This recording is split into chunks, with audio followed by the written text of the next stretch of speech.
Harka fuune akkam jirtan hordoftoota keenya kanneen Oromoo Saamsang irraan hordoftan nagaa keessanii. Egaan hordoftoota keenya barnoota keenya har'aatiin gaaffiiwwan maamiloota keenya irraa nu dhaqqaban baay'ee isaanii irratti hundaa'uudhaan barnoota keenya har'aa kana isiniif dhiyeessine. Gaaffiiwwan baay'een karaa keessaatiin nu dhaqqaban maamiloota Oromoo Saamsang kanneen Saudi Arabiyaa keessa jiraatanidha. Gaaffiiwwan isaanii baay'een kan gama keessaatiin nu dhaqqaban fi akkasuma koomantii chaanala keenya irratti irra nuuf gootan baay'een keessan sim kaardii sawaa yookiin STC wajjin wal qabata. Akkasuma gaaffiiwwan kunneenis sawaan yookiin sim kaardiin STC maallaqa nu jalaa nyaatti beekamtii keenyaan ala maallaqa nu jalaa murata warri jettan akkasumas immoo akkamitti afaan Arabiffaarra akka afaan Ingiliffaatti jijjiirachuu dandeessan fi sagalee waamichaa yookiin bilbila yeroo hiriyaa keessaniif dawwaltan yookiin hiriyaan keessan isiniif dawwalu jechuudha. Sagalee waamichaa yookiin du'aa san akkamitti akka irraa balleessuu dandeessanii fi akkamitti kaardii sawaarraa gara bilbila feetan yookiin sim kaardii zeen irratti haa ta'u sawaarraa gara sawaatti haa ta'u akkamitti akkaataatti erguu dandeessan baay'een keessan gaafatanii jirtu. Gaaffiiwwan kanneeniif deebisaa ka wajjin ilaallu ta'a. Duraan dursa soo gara barnoota keenyaatiin darbine chaanala Oromoo Saamsangiif warroonni hamma ammaatti haaraa taatan subscribe akka gootan isin beeksisna. Yeroo subscribe gootan haala kanaan mallattoo bell icon tanas haala kanaan on gochuun isin irraa eegama jechuudha. Barnoota nuti dabarsinu jalqaba irratti akka isin bira ga'uuf jechuudha. Akkasuma please video keenya like gochuu akka hin irraanfanne barnoota keenya yeroo eegallu yeroo kamiyyuu aadaa like godhachuu hawrannuuti.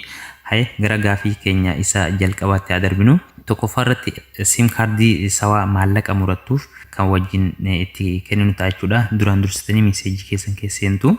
Yeroo meeseejii keessan irra seentan iddoo barraa'u qabu kanarratti 8 duwwaa 4 3 barreessitu jechuudha. Bifa kana 4 3 erga barreessitanii iddoo garjallaa kanatti immoo bakka kanarratti jechuudha qubee daa barreessitan. Daa haala kanaan qubee daa guddaa eega barreessitanii xiqqoo blank space kennituu fi haala kanaan xiqqoo irraa gadi buutanii sendi gootu jechuudha. Bifa kanaan sendi gootu. Kino haala kanaan isiniif dhufa jechuudha. Akka wanti isin harka beeksisa isin jala maallaqa nyaatu yookiin isin jala hatu san fudhatu ifirraa bilook akka gootan yookiin akka kaansel gootan bifa kanaan meeseejiin isiniif deebi'a jechuudha. Kana yeroo xumurru gara gaaffii lammaffaatti darbinu. Gaaffii lammaffaa irratti ka wajjin ilaallu afaan Arabiffaarraa gara Ingiliffaatti akkamitti jijjiiranna isa jettaniif immoo asuma irratti deebitaniiti 900 barreessitu. Bakka kanarratti garjallaa kanatti immoo 13 9 barreessitu. Bifa kanaan 13 9 duwwaa erga barreessitanii sendi gootu jechuudha. Fakkeenyaaf amma kana dura afaan Arabaarra ture afaan Ingiliffaatti jijjiiradhee ture jechuudha. Amma yaaliidhaaf daqiiqaa muraasa dura kan bifa kanaan jijjiiradhee jira. Haala kanaan sendi yoo gootan afaan bifa kanaan akka isin jijjiiratan isinitti argisiisa jechuudha. Haala kanaan yeroo isin sendi gootan bifa kanaan isin risaalaan yookiin meeseejiin kana jedhu automaatik isiniif deebi'a jechuudha. Kanas yeroo kanaan xumurru inni itti aanu du'aa ifirraa cufuudhaaf fakkeenyaaf yeroo hiriyaan keessan isinii bilbilu sagalee du'aa sana yookiin muuziqaa garaagaraas haa ta'u wanta irratti hidhamee jiru quraanas haa ta'u akkaataa ofirratti hidhuu dandeessan wajjin ilaallu jechuudha. Sadaffaa irratti du'aa san irratti hidhachuu feetan bakka kanarratti 900 barreessitu. Bakka kanarratti immoo 16 barreessitu. 16 barreessitu. Yoo du'aa san barbaaddan yookiin hidhachuu barbaaddan jechuudha. Du'aa san kallattiidhaan sim kaardii keessan irratti isin hidhama. Ji'atti riyaala 5 isinirraa murata jechuudha.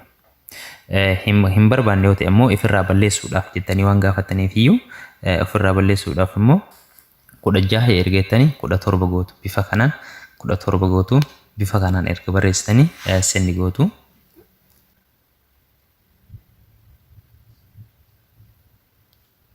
Bifa kanaan sendi gootanii jechuudha.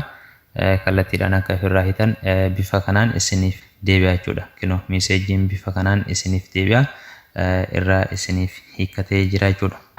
Inni itti aanu bakkuma kanarratti wanti isin agarsiisu tokkos qaba. Baay'een keessan itti rakkachuun ooltanii raqama lakkoofsa iqaamaan nambar yookiin ID isa jedhamu sana kan bilbila keessanii kan sawaa yoo beekuu barbaaddan iddoo kanarratti 900 barreessitu gara jalqaba irratti 900 erga barreessite bakka kanarratti 99 barreessitu bifa kanaan 9988 gootu bifa kanaan yeroo barreessitan kallattiidhaan raqamni iqaamaa keessanii isiniif baayaa jechuudha. Mee nama haa ergu amma bifa kanaan ergine meseejii shariikaa irraa yookiin kaampaanii STC irraa nu deebi'ina bifa kanaan kinoo akkuma isin amma argitan kana ID'n bilbila kootii isa isin amma argitan kanaadha. Gaafiin xumura bilbila Saudi Arabiyaa keessa kaardii sawaa erguudhaaf urjii gootu. Urjii erga gootan tokko sadi erga gootanii bifa kanaan lakkoofsa nama erguuf barbaadan sana galchitu. Fakkeenyaaf mi'aanii amma bifa kanaan haa galchuu 5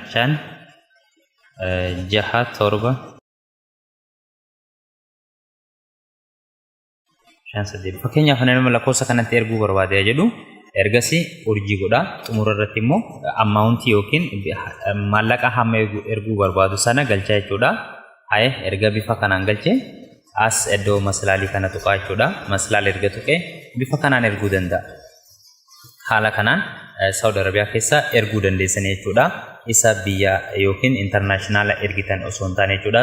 Warroonni Saudi Arabiyaa keessa namaaf erguu barbaadda yookiin sawarra gara sawaatti erguu barbaadan jechuudha. Maarree hordoftoota keenya gaafiiwwan isin bilbila yookiin sim kaardii sawaa wajjin wal qabatee gaafatan kan hamma ammaatti isiniif dhiyeessinedha. Barnoota keenya dabalataatiif please YouTube channel Oromoo Samsung subscribe godhaa.